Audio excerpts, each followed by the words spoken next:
नमस्कार मित्रांनो, मी नागमणी वाघमारे. जय शिवराय. मी पहिल्यांदा इथे कुकडेश्वरचा खूप सुंदर आणखी जुन्या काळाचा मंदिर आहे. मी पहिल्यांदा आला, मी शिवरात्रीला आलो. तर शिवरात्रीला हजारोच्या संख्येवर इथे लोक होते. आणखी बहुत चांगलं हे आहे. आतमध्ये दगडावरती कोरलेले आहे. आणखी दगडांचे काय आहे, कुकडेश्वर शिवजीचं मंदिर आहे. एवढा पुरा काळातली काय हिस्ट्री आहे. तर मी तर गुगलवरती सर्च केलं, थोडा बहुत माहिती आली. यूट्यूबवरती थोडा बहुत माहिती आली. तर इथे जे महाराज असतात त्यांनी बी मला थोडी बहुत माहिती सांगितली. तर मी आता जर जात होतो, इथे एक दादा आहेत, त्यांची शॉप आहे. तर ते दादाच्या दुकानात मी चाय प्यायला गेलो. तर त्यांनी मला थोडी माहिती म्हणजे अर्धा एक तास सांगितली. ते हा व्हिडिओमध्ये तुम्हाला ते दादांना आता मिळवतो. हो दादा, ऐका ना, तुम्ही जे नमस्कार, कसं आहे, तुम्ही मला जी माहिती सांगितली ना, मी ऍक्च्युली व्हिडिओ बनवत आहे का लोकांपर्यंत थोडी ती माहिती वगैरे गेल्या पाहिजे. जसा मी इच्छुक होतो का आलो इथं जे आहे, इथं लिपी पडल्यात, बहुत सारे मूर्ती आहेत दगडावरती, एवढ्या जुन्या काळावरती. इथं नेमकं जसे आता हे जे गायमुख आहे त्यांची काय हिस्ट्री आहे, इथं ते त्याच्यावरती दगडावरती काहीतरी कोरलेलं आहे, तर त्यांची काय हिस्ट्री आहे. तर तुम्ही मला थोडं तुम्ही सांगून द्या. मंगेश नेमाने, मी इथलाच आहे मूळ. आता हे जे पाणी आपल्याला समोर दिसतंय, तर आता हे पाणी जे आहे हे इथं आहे कुकडी नदीचा उगम. म्हणजे जे काही पुढे कुकडी नदीचा उगम, जे आमच्या जुन्नरमध्ये जे काय शहाजी सागर जे काय बांधलेलं आहे ते माणिकडो धरण ह्याच नदीवरती बांधलेलं आहे. त्या नदीचा मूळ उगम या ठिकाणी ही आहे कुकडी नदी. आणि हेच पाणी पुढे कंटिन्यू जुन्नरपर्यंत होतं आणि जुन्नरच्याही पुढे हे पाणी जातं ना. आणि त्याच्यामध्ये बघत आहे जे हे कोरलेलं आहे त्याचे नेमकं काय आहे. तर दादा ही आहे, हिला आपण बोलतो की विरघळ बोलली जाते. काय बोलली जाते. विरघळ. विरघळ. अच्छा. म्हणजे ज्या वेळेला ही मंदिर किंवा जे काही स्थळ बांधलं गेलं त्यावेळेला ज्या राजांनी किंवा ज्या कोणी मोठ्या लोकांनी बांधलेलं त्यावेळी त्यांनी तिथली वस्तुस्थिती किंवा तिथली रचना, तिथल्या त्यांची संस्कृती परंपरा कशा होत्या, त्यांनी कोणत्या गोष्टींना सामोरं जावं लागलं, तिथली लोक कशा प्रकारे त्यांचं जीवन जगत होती, अशी त्याच्यावरती त्यांनी कोरलेली एक थोडक्यात त्यांची जीवनशैली आहे. आपण असं म्हणतो की आता इथं आपण जर ही विरघळ पाहिली तर या विरघळीमध्ये पहिल्या ज्या काही चित्रामध्ये आपल्याला दिसतंय की एक युद्ध चाललेलं दिसतंय, एक मारामारी चाललेली दिसते. तर असं दिसतंय की त्यावेळेला नक्कीच म्हणजे युद्ध व्हायची. आणि खालच्या भागामध्ये आपण जर पाहिलं तर आपल्याला बरेचशा गायी इथे चरताना दिसतात आणि एक मनुष्य असा आडवा झालेला दिसतोय. तर त्यावेळेला इथल्या महिला पुरुष आपले गुरं जनावरं राखण्यासाठी धारातीर्थ झालेली आहेत, बळी पडलेली आहेत. म्हणजे आपली जी काही जनावरं होती ती वाचण्यासाठी इथं प्रयत्न करत होती. आणि त्यावेळेला नक्कीच युद्ध वगैरे झालेली असावी. कारण की अजून एक विरघळ आपल्याला समोर दिसते. त्या विरघळीमध्ये ढाल तलवार घेऊन असलेले लोक आहेत. तर त्याचा वरचा भाग आपण पुढे बघणार आहे. पुढे ना. चला. नमस्कार मित्रांनो, आपण जसं बघितलं जे दादा आता आपल्याला हिस्ट्री सांगणार समोरची, त्यांच्या हा शॉप आहे जिथं तुम्हाला पूजेच्या पूर्ण सामान वगैरे मिळणार.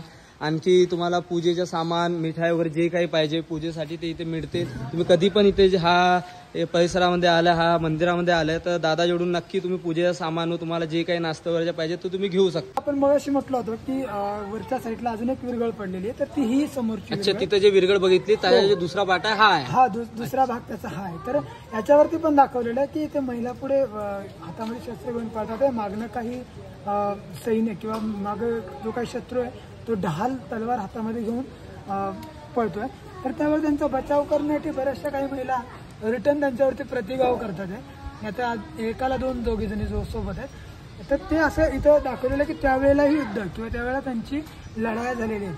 म्हणजे त्यांच्या ह्या विरघळीवरतीही त्यांचं जीवन जगाचा कसा जे होतं ते सर्व याच्यात दिलं आहे. आपण हे जे बघतो, मी आता बरेचदा आलो तर मला कसा एक कन्फ्युजन होता का इथे एवढे सारे आहेत. आता मला तेवढी हिस्ट्री माहिती नाही. तर मी हे प्रतिमा बघितली, आणखी ही प्रतिमा बघितली. त्यावेळेस हे प्रतिमा तिथे छोट्या टेम्पलमध्ये होते. आता कदाचित मंदिराचं काम चालू आहे तर प्रतिमाला इकडे ठेवलेलं आहे. तर नेमकं याचं काय आहे, कशाची प्रतिमा आहे. तर दादा ही आहे शनिदेवाची मूर्ती. अच्छा, शनिदेवाची आहे. शनिदेवाची ते मंदिराचाच एक पार्ट आहे. ते आपल्या मंदिराचं तो एक भाग आहे. ते आहेत आपल्या समोर दिसते ही आहे काळभैरवी. काळभैरवी माता. काळभैरवी माता म्हणजे आपले काळभैरव म्हणजे गावची पांढरी म्हणून असं समजतं. ते गावची एक देवता. तर हे काळभैरवीचे ते समोर मंदिर बनते म्हणून तिला थोडंसं शिफ्ट केलेलं आहे. तर ही आहे काळभैरवाची मूर्ती. तर आता आपण समोर अजून एक बघणार आहे. त्याच्या शेजारीच काम चालू असल्यामुळे बऱ्याचशा मूर्ती काही इथे बाजूला ठेवलेल्या आहेत. या ब्रह्माची मूर्ती आपल्या समोर दिसते. तेच ते कुकळेश्वर टेम्पल जे म्हणतो आपण मंदिर, हेच ते मंदिर आहे. आम्ही जाऊया आता दादासोबत. आणखी समोरची आणखी जी माहिती आहे दादा आपल्याला सांगतील मंदिराबद्दल, काय आहे आणखी काय नाही.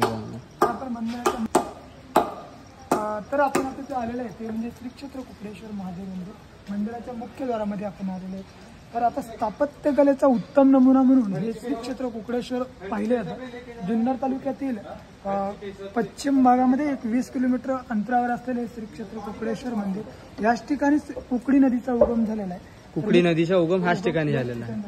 मित्रांनो आपण इथं पाहतो की ही जी मुख्य द्वारशाखा, या द्वारशाखेच्या दोन्ही बाजूला बरेचसे गण, बरेचसे शैव द्वारपाल वगैरे या सर्व काही मूर्ती ते दाखवलेले आहेत. बरेचसे काही लोकांना माहीत नसतात. याची समोर ही आहे गंगा यमुना. गंगा आणि यमुना ह्या दोघी जणी ते जलाभिषेक करतात. त्यांच्या शेजारी हे शैव द्वारपाल इथे दोघे जण आहेत. त्याच्यानंतर काय आहे ते शैव द्वारपाल, शैव द्वारपाल. नंतर ते शिवाचे गण आहे, शिवगण बाजूला आहेत. त्याचप्रमाणे हे काय आहे, हे जे आहे कीर्तिमुखाच्या मध्याभागी हे आहे जालिंदर राक्षस. जालिंदर राक्षस, अच्छा. तो इथे स्थित असतो. म्हणजे असं महादेवाच्या मंदिराच्या द्वारशाखेच्या उंबऱ्यावरती याचा स्थान याचं असतं. आणि याच्यावरती दर्शन न घेता याच्यावरती पाय देऊनच आतमध्ये एंट्री. अच्छा, जेव्हा आपण आपल्याला मंदिरामध्ये प्रवेश करायचा आहे तर याच्यावरती थाटाने पाय देऊन सानी वरत गणपती बाप्पा जे दिसतात त्यांना हात चरण करून सानी आतमध्ये प्रवेश करायचा. ओके, तर आपण जाऊया थोडा आतमध्ये. आता मी भरपूरदा आलो, पहिल्यांदा आलो त्यावेळेस असं आहे का मला हे झालं का इथे जे नेमकं हे जे दिसतात स्तंभावरती, तर मला यांच्यावर माहिती होतं का भरपूरदा बघा हा स्तंभावरती असे हे जे दिसतात कोरलेले, तर मला याच्याबद्दल काही माहिती नव्हतं काही नेमकं काय आहे ना कसं काय हे आहे. तर यांना आपण म्हटलं जातं, यांना बरेचसे लोक असं बोलतात की किन्नर यक्ष यक्षिणी काय म्हणतात, भारभाग म्हणून यांना संबोधलं. भारभाग म्हणजे जो काही वरचा भाग आहे तो पूर्ण सांभाळायचा, हे त्यांचं काम. तर एका कामावरती ते 4-4 जण आहेत, चारही दिशांना फिरलेले. पण त्यांना ते देवांनीच काम वाटून दिलेले की तुम्ही वरचा सभामंडपाचा सांभाळून धरायचा. ज्या वेळेला आपण मंदिरामध्ये एंट्री करतो त्यावेळेला सभामंडपाच्या उजव्या बाजूला आपण ही मूर्ती पाहतो या देवकोष्टकामध्ये. या देवकोष्टकाच्या आतली ही मूर्ती जी आहे ती आहे चंडिकेची. ही चंडिका माता आपल्याला ते समोर दिसते. अतिशय आता आपण ह्या ह्या डाव्या बाजूला आपण पाहतोय देवकोष्टकामध्ये जिथे आहे शिव पार्वती. हे इथे हे शिव पार्वती प्रतिमा आहे. आपण आणखी भरपूर इथं आल्यावरती छान असं आहे का भरपूर जागेवर हर एक स्तंभावर काही ना काय कोरलं आहे.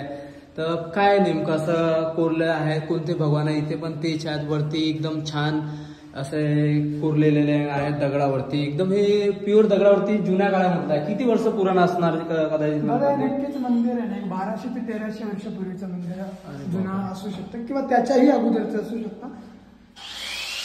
हे जे प्रतिमा आहे आतमध्ये आपण द्वाराच्या अंदर प्रवेश करायच्या पहिले हे जे डाव्या बाजूला जे आपण बघू तो प्रतिमा ही कसली आहे, ती पण शिव पार्वतीची आहे, पण ती थोडीशी झीज झालेली आहे तिची.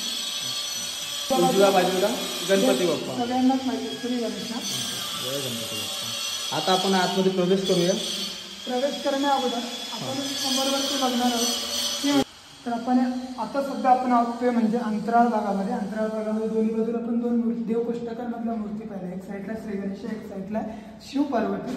आणि समोर आपण पाहिलं तर ते म्हणजे गर्भ भागाचा जो काही मुख्य द्वार आहे, जो काही आतला द्वार आहे तो आपण इथे समोर पाहतो. परंतु जो वरती आपल्याला ज्या काही वरती बऱ्याचशा पट्ट्या दिसतात त्या पट्ट्यावरती बऱ्याचशा देवांच्या मूर्ती आपल्याला समोर दिसतात. तर त्या नक्की कोणत्या आहेत, तर त्या कोणत्या आहेत तर त्या मुख्य आहेत 12 राशी. आपण जे म्हणतो प्रत्येकाची राशी वेगवेगळी, त्याप्रमाणे त्या 12 राशी आपल्याला पुढे समोर दिसतात. आपण मोजू शकतो. अच्छा, आपल्या नावाची जी राशी या कुंडलीची राशी असते ते सर्व याच्यावरती आहे. त्याच्या नेमकं काय आहे भगवान ते सांगतात भगवानाला का आता तुमच्या पावदरीत पोहोचलेला तो वरचा तुमचा सर्व काही तुमच्यावरती लक्ष ठेवून आहे. तर त्याप्रमाणे ती रास वरती आहे. आता आपण आतमध्ये जाऊया कारण का पूर्ण हिस्ट्री तुम्ही 1 तास मला सांगितलं. आपण हा एका व्हिडिओमध्ये आपण कॅप्चर करू नाही शकत. तर आपण नेक्स्ट व्हिडिओ नक्की जर असली कृपात आपण बनवूया. ते जे एका शिवलिंग आहे हे अगोदर पासूनच इथे आहे ना? हे स्वयंभू शिवलिंग आहे. म्हणजे स्वयंभू म्हणजे पहिल्यापासूनच इथे पहिल्यापासूनच कोणाला स्थापना केली नाही? स्थापना केलेलं हे पहिल्यापासूनच स्वयंभू शिवलिंग आहे. आणि आता हे समोर आपण बघतो ब्रह्मा विष्णू महेश यांचा इथे मूर्ती दिसते आपल्याला. मूर्ती दिसते बरोबर आहे, जी बनवली आहे पितळाची ओरिजिनल.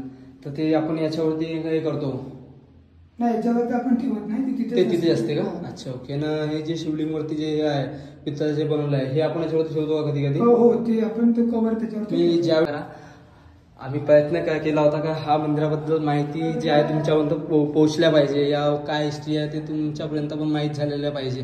त्याकरता आपण छोटासा प्रयत्न केलेला आहे. पॉसिबल आहे का पूर्ण हिस्ट्री आपण ह्या व्हिडिओमध्ये आपण बनवू शकत नाही काऊन इतकी मोठी 1 ते 1.5 तासाची हिस्ट्री आहे जी मी आतापर्यंत ऐकली आहे. नाही तर हर एक लिपावरती काय काय आहे नेमकं कोणसा